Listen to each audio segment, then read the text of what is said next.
नमस्कार, आप देख रहे हैं न्यूज अड्डा 24 और मैं हूं आपकी होस्ट। आज हम बात करेंगे उस शख्सियत की जो राजनीति की दुनिया में एक रहस्य बने हुए हैं।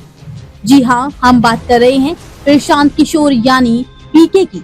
चुनावी रणनीति बनाने वाले, हर पार्टी में जाकर चुनाव जीतने का फॉर्मूला देने वाले और फिर अचानक गायब हो जाने वाले। लेकिन सवाल उठता है, क्या सचमुच जनता प्रशांत किशोर को उतना जानती है जितना उनके बारे में सुना है? प्रशांत किशोर को लोग चुनावी मैनेजर, स्ट्रेटेजिस्ट और जन स्वराज अभियान का चेहरा मानते हैं, लेकिन हकीकत ये है कि पीके के असली चेहरे के कई पहलू हैं जो जनता से अब तक छुपे हैं। पहला सच, सत्ता से दूरी या नजदीक। प्रशांत किशोर हमेशा ये कहते हैं कि उन्हें सत्ता नहीं चाहिए, वे चुनाव लड़ना नहीं चाहते, लेकिन सच्चाई ये है कि बिना सत्ता के उनकी रणनीति टिकती नहीं। बिहार में जन स्वराज अभियान चलाने वाले पीके बार बार ये दावा करते हैं कि वे राजनीति को बदलने आए हैं, लेकिन पर्दे के पीछे उनकी मुलाकातें नेताओं से होती हैं। राजनीति समीकरण बनाए जाते हैं। सवाल ये है कि क्या ये सिर्फ बदलाव की बात है या सत्ता के गलियारों में पैर जमाने का रास्ता?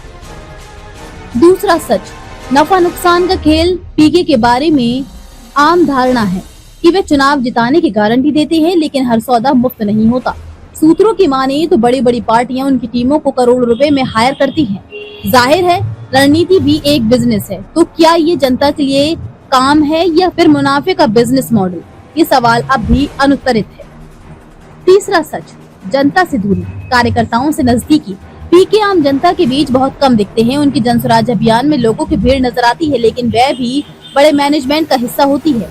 असलियत ये है कि प्रशांत किशोर जनता से सीधे नहीं बल्कि अपने मैनेजर्स, डेटा टीम और जमीनी कार्यकर्ताओं के जरिए जुड़ते हैं। तो क्या जनता वास्तव में पीके को जानती है या फिर एक चमकदार छवि ही उनके सामने पेश की जाती है? चौथा सच, बदलते चेहरे। कभी कांग्रेस के साथ, कभी बीजेपी के साथ, कभी तृणमूल कांग्रेस के साथ और कभी दक्षिण भारत की पार्टियों के साथ। पीके की राजनीति का ये पहलू सबसे चौंकाने वाला है। वे हर उस पार्टी के साथ खड़े नजर आते हैं जहां जीत की संभावना ज्यादा होती है। विरोधी पूछते हैं, क्या ये वैचारिक प्रतिबद्धता है या सिर्फ जीत का ठेका? यही सच जनता से हमेशा छुपाया जाता रहा है। पांचवा सच, नेता या सलाहकार। प्रशांत किशोर कहते हैं वह नेता नहीं है, लेकिन जब भी वह मंच पर बोलते हैं तो उनके भाषण नेताओं से भी बड़े होते हैं। उनके पास अपना संगठन है, अपनी टीम है, अपना विजन है। अगर ये सब नेता की पहचान नहीं है तो फिर और क्या है? क्या पीके वाकई राजनीति से दूर हैं? या फिर धीरे धीरे खुद को एक बड़े नेता के रूप में गढ़ रही हैं? तो दर्शकों, सवाल साफ है। प्रशांत किशोर वो शख्स हैं जिनका हर चुनावी दांव आम जनता देखती है, लेकिन उनके असली इरादे अब भी रहस्य बने हुए हैं। बदलाव का सपना दिखाने वाले पीके क्या वाकई जनता को नई राजनीति देंगे या फिर ये भी एक सदी हुई रणनीति है सत्ता के करीब पहुंचने की?